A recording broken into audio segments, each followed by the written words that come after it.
So ladies and gentlemen, if you run an agency, you are blessed with a business model where there's incredible margins, there's very low running costs, and to be honest, you don't really need that big of a cash reserve.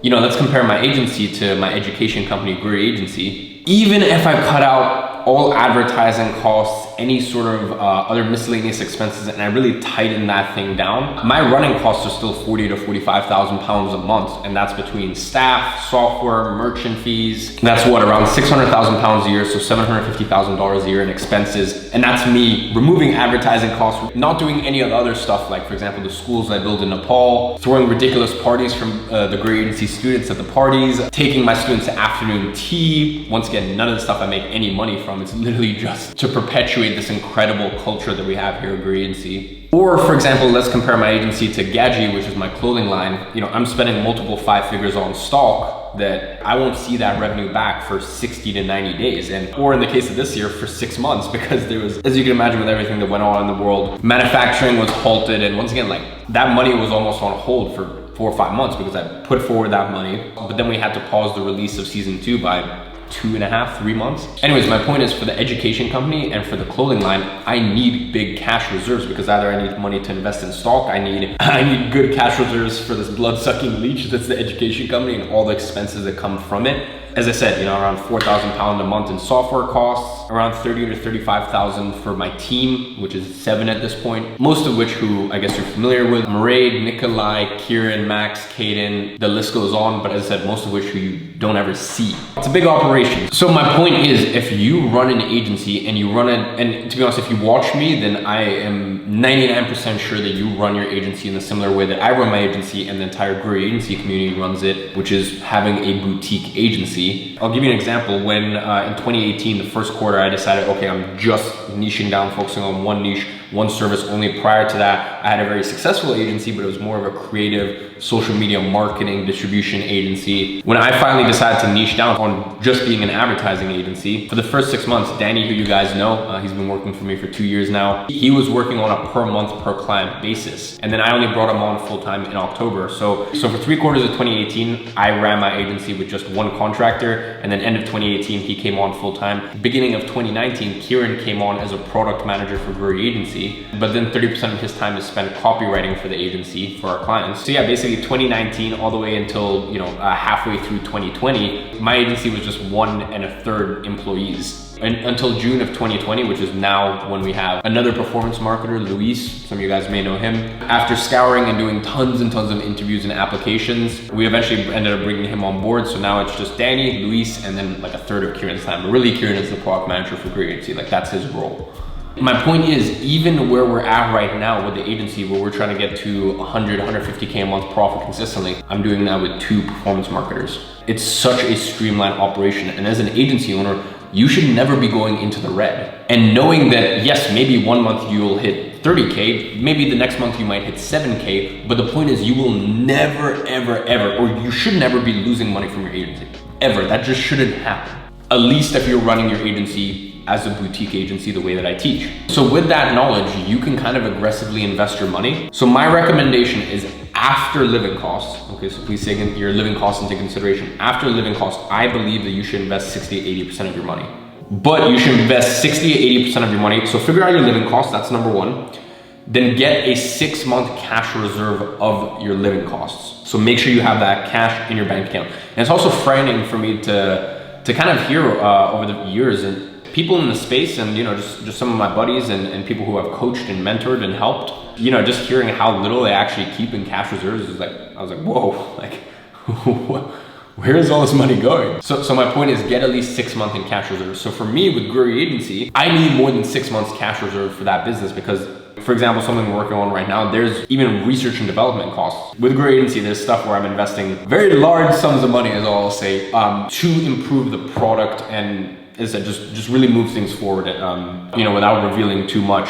Whereas with my agency, like I don't need more than a 6-month cash reserve because it's just the nature of the business. So as I said, make sure you have a 6-month cash reserve of your running costs, both for your business as well as your personal expenses. Then anything after that point, in my opinion, invest 60 to 80%.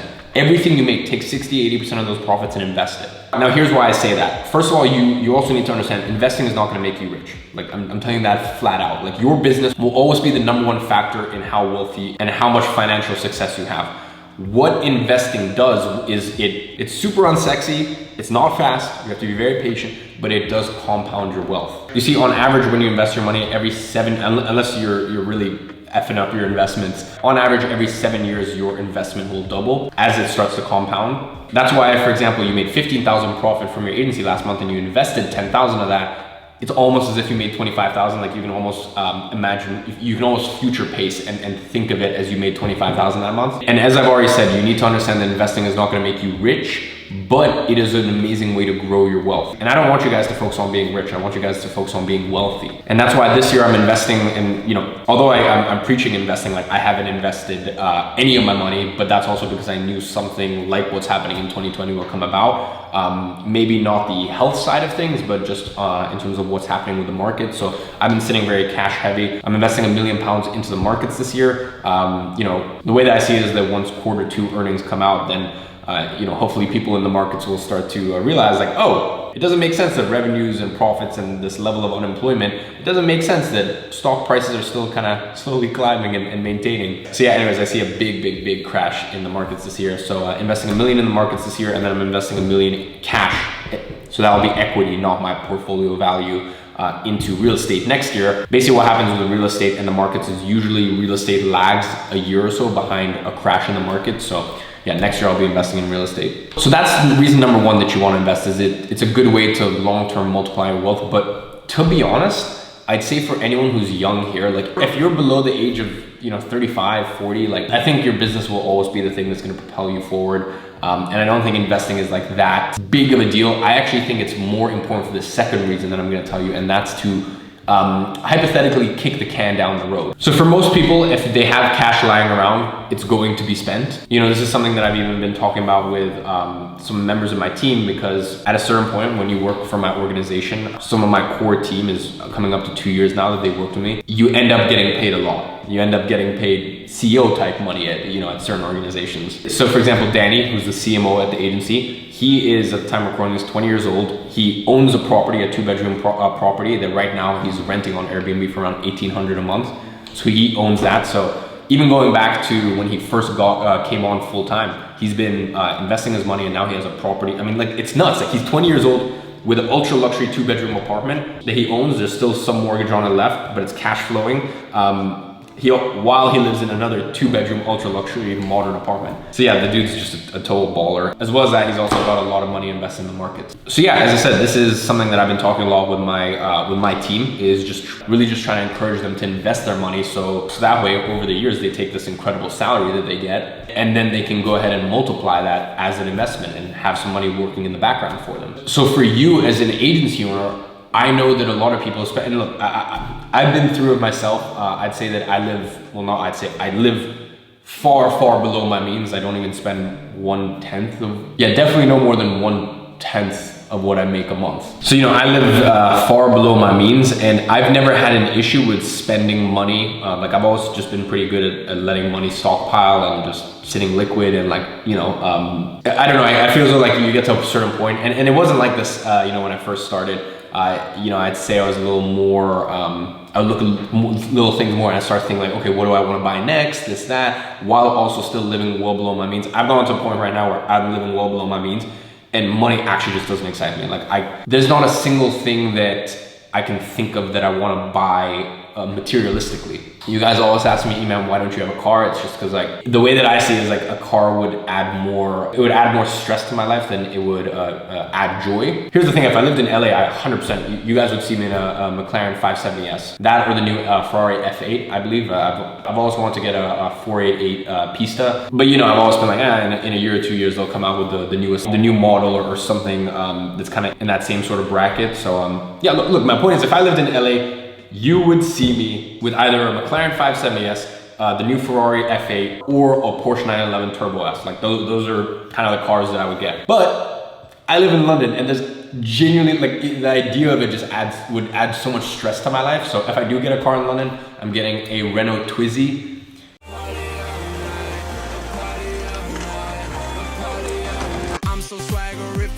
no swagger, it's simplistic. I'm amazing, girl, it's craving digital. Hangover. With this car, the doors are actually an optional extra. One of my old clients, he had a Ferrari 458, he had a Harley Davidson, and he had a Renault Twizy. And I also am driving the Renault Twizy. Like, I just thought it was such a baller move. And I don't know, I always looked at it, I'm like this guy was stacked. I was like, that is money. Like, that is money when you can have anything you want, but you just get the thing that like genuinely adds most joy to your life. And obviously he lived in London, so yeah, anyways. I guess what I'm trying to say is maybe this may be for the case for some of you guys who have been in business for maybe 2, 3, 4 years.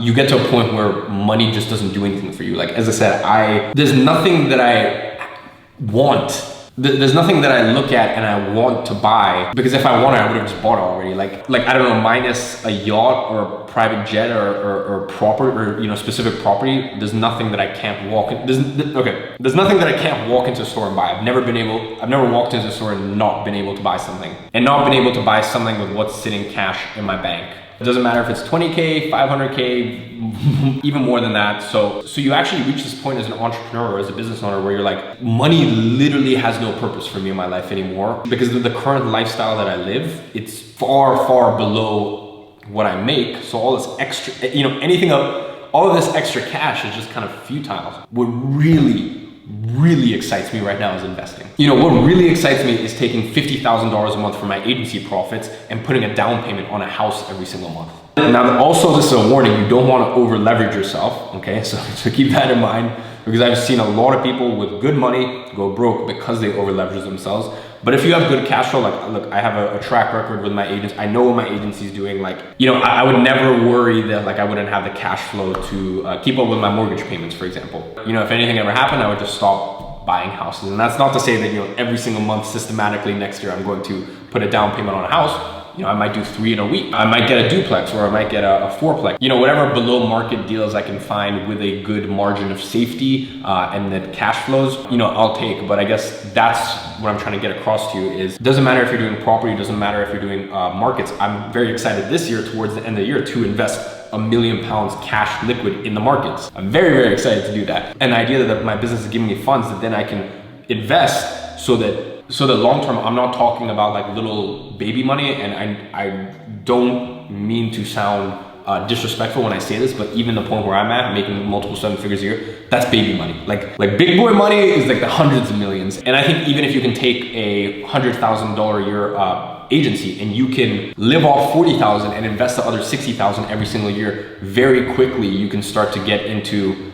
okay, maybe not the hundreds of millions, but if you start doing this stuff in your early 20s, by your mid to late 30s, you know, and my hope for you is that you're taking this beautiful business model that gives you this free cash flow, you're investing it, and you're not living off that investment because you've got your business that still does that for you, then you're just reinvesting it. And once you start compounding that money, that's where just ridiculous things start to happen, especially if you start really young. And I know I've talked about some very grandiose big numbers here, but I implore you, even if you just make $4,000 a month or $5,000 a month from your agency, take $2,000 a month of that and invest it in the markets. At the time of recording this is June 3rd, 2020. I'm trying to sort of stockpile some videos. So I don't know when this goes out, but what I will say, you know, now is not the time to invest when, you know, the numbers are still inflated, but you know, when there's blood on the streets, that's when it's time to invest. So, you know, I really do implore you, even if you go for a dollar cost averaging strategy, you know, there's been so many studies done on the person who tries to time the market compared to the person who buys it on the most expensive day, compared to the person that dollar cost averages. The person that dollar cost averages always wins. I know you're saying, you know, why are you not dollar cost averaging then? If there is something that is so obvious to you, like for me, where the markets sit now on June 3rd, it is so obvious how inflated, and to be honest, just how laughable the markets are right now, and how naive everyone is. You know, then I think it's worth holding off a couple months or whatever. But anyways, my point is that is a clear process for you. And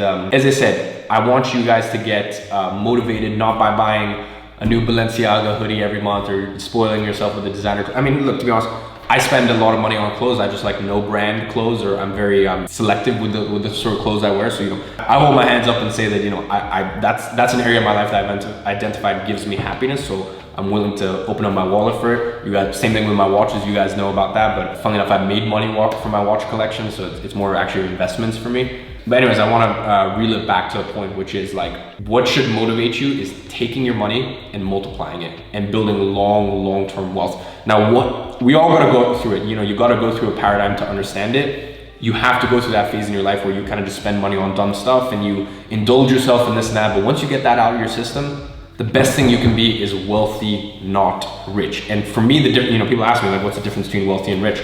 I don't even think it's particularly how much you're earning. I think it's how financially solid you are. How many years could you go without any income? Like, how long is your run rate, as well as what sort of cash flow are your assets providing? To me, I don't view someone who makes $1 million a year and, you know, spends 900,000 of that as wealthy. Like, you know, your little boy rich, which there's nothing wrong with that.